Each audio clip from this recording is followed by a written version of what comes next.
Jane Eyre, by Charlotte Bronte. Chapter 30. The more I knew of the inmates of Moor House, the better I liked them. In a few days I had so far recovered my health that I could sit up all day, and walk out sometimes. I could join with Diana and Mary in all their occupations, converse with them as much as they wished, and aid them when and where they would allow me. There was a reviving pleasure in this intercourse, of a kind now tasted by me for the first time, the pleasure arising from perfect congeniality of tastes, sentiments, and principles. I liked to read what they liked to read.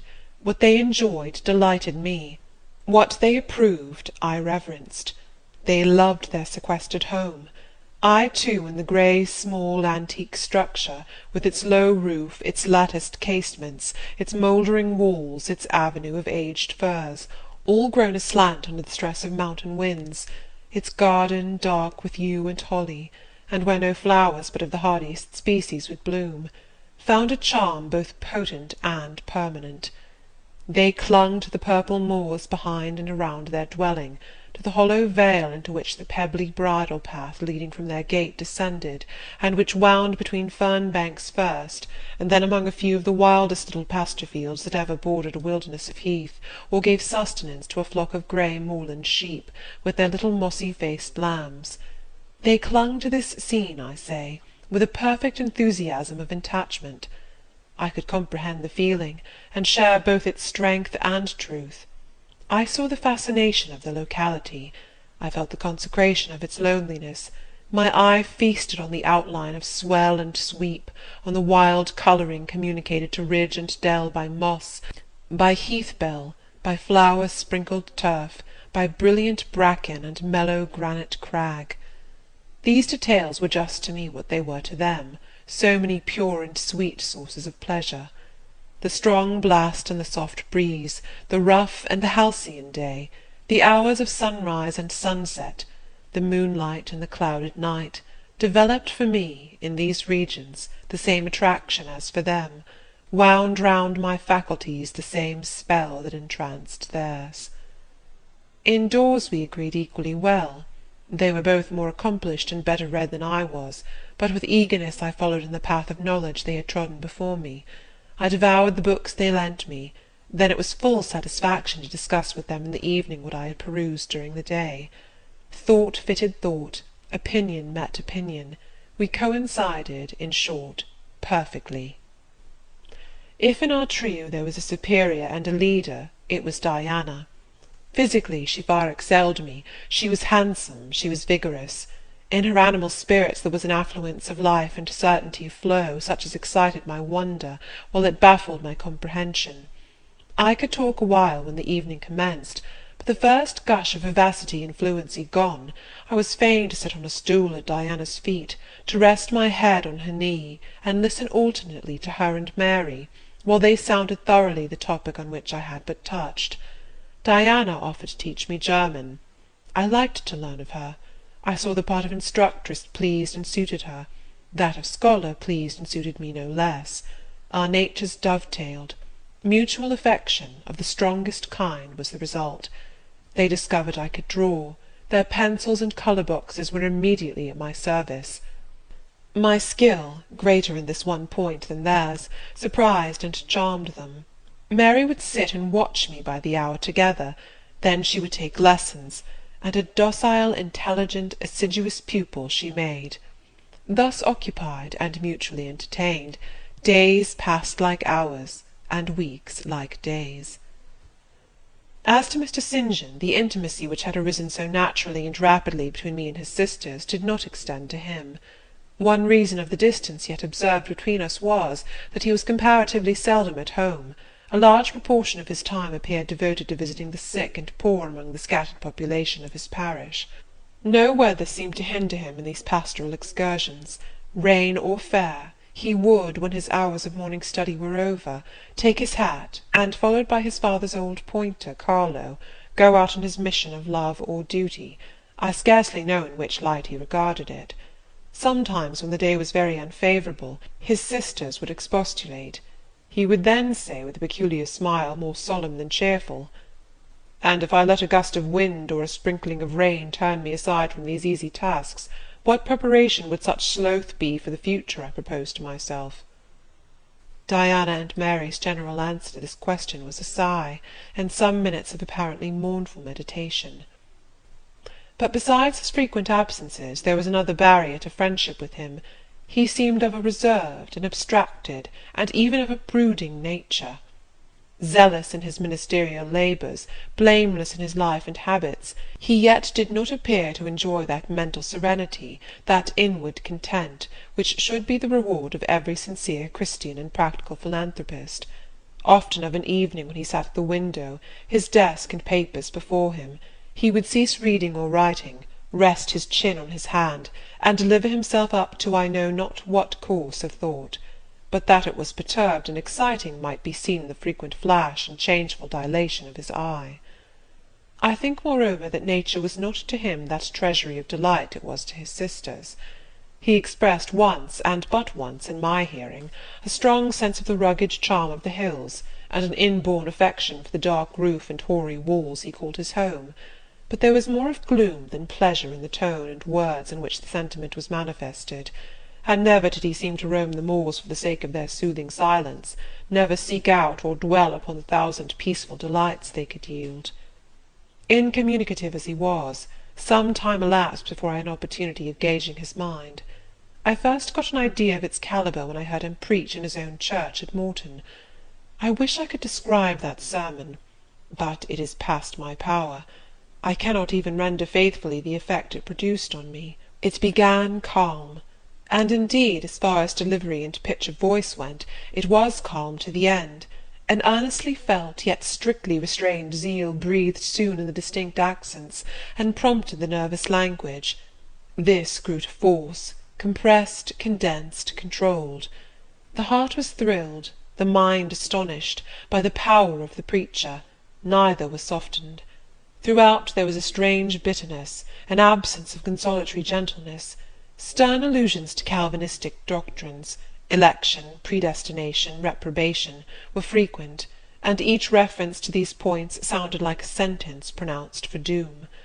When he had done, instead of feeling better, calmer, more enlightened by his discourse, I experienced an inexpressible sadness, for it seemed to me, I know not whether equally so to others, that the eloquence to which I had been listening had sprung from a depth where lay turbid dregs of disappointment, where moved troubling impulses of insatiate yearnings and disquieting aspirations. I was sure St. John Rivers, pure-lived, conscientious, zealous as he was, had not yet found that peace of God which passeth all understanding. He no more had found it, I thought, than had I, with my concealed and racking regrets for my broken idol and lost Elysium, regrets to which I have latterly avoided referring, but which possessed me and tyrannized over me ruthlessly. Meantime a month was gone. Diana and Mary were soon to leave Moor House, and return to the far different life and scene which awaited them, as governesses in a large fashionable south of England city, where each held a situation in families by whose wealthy and haughty members they were regarded only as humble dependents, and who neither knew nor sought out their innate excellencies, and appreciated only their acquired accomplishments as they appreciated the skill of their cook or the taste of their waiting-woman. Mr. St. John had said nothing to me yet about the employment he had promised to obtain for me, yet it became urgent that I should have a vacation of some kind. One morning, being left alone with him a few minutes in the parlour, I ventured to approach the window recess, which his table, chair, and desk consecrated as a kind of study, and I was going to speak, though not very well knowing in what words to frame my inquiry, for it is at all times difficult to break the ice of reserve glassing over such natures as his, when he saved me the trouble by being the first to commence a dialogue. Looking up as I drew near, "You have a question to ask of me?" he said. "Yes, I wish to know whether you have heard of any service I can offer myself to undertake." "I found or devised something for you 3 weeks ago, but as you seemed both useful and happy here, as my sisters had evidently become attached to you, and your society gave them unusual pleasure, I deemed it inexpedient to break in on your mutual comfort, till their approaching departure from Marsh End should render yours necessary." "And they will go in 3 days now?" I said. "Yes, and when they go I shall return to the parsonage at Morton. Hannah will accompany me, and this old house will be shut up." I waited a few moments, expecting he would go on with the subject first broached, but he seemed to have entered another train of reflection. His look denoted abstraction from me and my business. I was obliged to recall him to a theme which was of necessity one of close and anxious interest to me. "What is the employment you had in view, Mr. Rivers? I hope this delay will not have increased the difficulty of securing it." "Oh, no, since it is an employment which depends only on me to give and you to accept." He again paused. There seemed a reluctance to continue. I grew impatient. A restless movement or two, and an eager and exacting glance fastened on his face, conveyed the feeling to him as effectually as words could have done, and with less trouble. "You need be in no hurry to hear," he said. "Let me frankly tell you, I have nothing eligible or profitable to suggest. Before I explain, recall, if you please, my notice, clearly given, that if I helped you it must be as the blind man would help the lame. I am poor, for I find that, when I have paid my father's debts, all the patrimony remaining to me will be this crumbling grange, the row of scathed firs behind, and the patch of moorish soil with the yew trees and holly bushes in front. I am obscure. Rivers is an old name, but of the 3 sole descendants of the race, 2 earn the dependent's crust among strangers, and the 3rd considers himself an alien from his native country, not only for life, but in death. Yes, and deems, and is bound to deem, himself honoured by the lot, and aspires but after the day when the cross of separation from fleshly ties shall be laid on his shoulders, and when the head of that church militant of whose humblest members he is one, shall give the word, "Rise, follow me." St. John said these words as he pronounced his sermons, with a quiet, deep voice, with an unflushed cheek, and a coruscating radiance of glance. He resumed. "And since I am myself poor and obscure, I can offer you but a service of poverty and obscurity. You may even think it degrading, for I see now your habits have been what the world calls refined. Your tastes lean to the ideal, and your society has at least been among the educated. But I consider that no service degrades which can better our race. I hold that the more arid and unreclaimed the soil where the Christian labourer's task of tillage is appointed him, the scantier the meed his toil brings, the higher the honour. His, under such circumstances, is the destiny of the pioneer, and the first pioneers of the gospel were the apostles. Their captain was Jesus, the Redeemer himself. "Well," I said, as he again paused, "proceed." He looked at me before he proceeded. Indeed, he seemed leisurely to read my face, as if its features and lines were characters on a page. The conclusions drawn from his scrutiny he partially expressed in his succeeding observations. "I believe you will accept the post I offer you," he said, "and hold it for a while. Not permanently, though, any more than I could permanently keep the narrow and the narrowing, the tranquil hidden office of English country incumbent, for in your nature is an alloy as detrimental to repose as that in mine, though of a different kind." "Do explain," I urged, when he halted once more. "I will, and you shall hear how poor the proposal is, how trivial, how cramping. I shall not stay long at Morton now that my father is dead, and that I am my own master. I shall leave the place probably in the course of a 12-month, but while I do stay, I will exert myself to the utmost for its improvement. Morton, when I came to it 2 years ago, had no school. The children of the poor were excluded from every hope of progress. I established one for boys. I mean now to open a second school for girls. I have hired a building for the purpose, with a cottage of 2 rooms attached to it for the mistress's house. Her salary will be £30 a year. Her house is already furnished, very simply but sufficiently, by the kindness of a lady, Miss Oliver, the only daughter of the sole rich man in my parish, Mr. Oliver, the proprietor of a needle factory and iron foundry in the valley. The same lady pays for the education and clothing of an orphan from the workhouse, on condition that she shall aid the mistress in such menial offices connected with her own house and the school as her occupation of teaching will prevent her having time to discharge in person. Will you be this mistress?" He put the question rather hurriedly. He seemed half to expect an indignant or at least a disdainful rejection of the offer. Not knowing all my thoughts and feelings, though guessing some, he could not tell in what light the lot would appear to me. In truth it was humble, but then it was sheltered, and I wanted a safe asylum. It was plodding, but then compared with that of a governess in a rich house it was independent, and the fear of servitude with strangers entered my soul like iron. It was not ignoble, not unworthy, not mentally degrading. I made my decision. Thank you for the proposal, Mr. Rivers, and I accept it with all my heart. But you comprehend me, he said. It is a village school. Your scholars would be only poor girls, cottagers' children, at the best farmers' daughters. Knitting, sewing, reading, writing, ciphering will be all you will have to teach. What will you do with your accomplishments? What with the largest portion of your mind, sentiments, tastes? Save them till they are wanted. They will keep. You know what you undertake, then? I do. He now smiled, and not a bitter or a sad smile, but one well pleased and deeply gratified. And when will you commence the exercise of your function? I will go to my house to-morrow, and open the school, if you like, next week. Very well, so be it. He rose and walked through the room. Standing still, he again looked at me. He shook his head. What do you disapprove of, Mr. Rivers? I asked. You will not stay at Morton long. No, no. Why, what is your reason for saying so? I read it in your eye. It is not of that description which promises the maintenance of an even tenor in life. I am not ambitious. He started at the word ambitious. He repeated, No. What made you think of ambition? Who is ambitious? I know I am, but how did you find it out? I was speaking of myself. Well, if you're not ambitious, you are— He paused. What? I was going to say impassioned, but perhaps you would have misunderstood the word and been displeased. I mean that human affections and sympathies have a most powerful hold on you.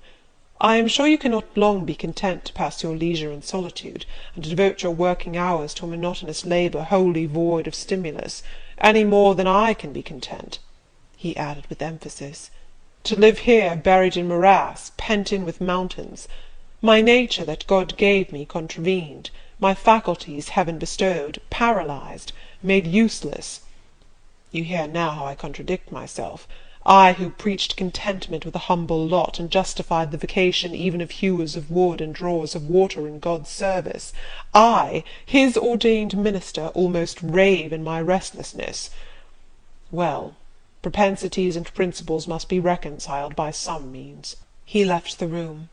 In this brief hour I had learnt more of him than in the whole previous month, yet still he puzzled me. Diana and Mary Rivers became more sad and silent as the day approached for leaving their brother and their home. They both tried to appear as usual, but the sorrow they had to struggle against was one that could not be entirely conquered or concealed. Diana intimated that this would be a different parting from any they had ever yet known. It would probably, as far as St. John was concerned, be a parting for years. It might be a parting for life.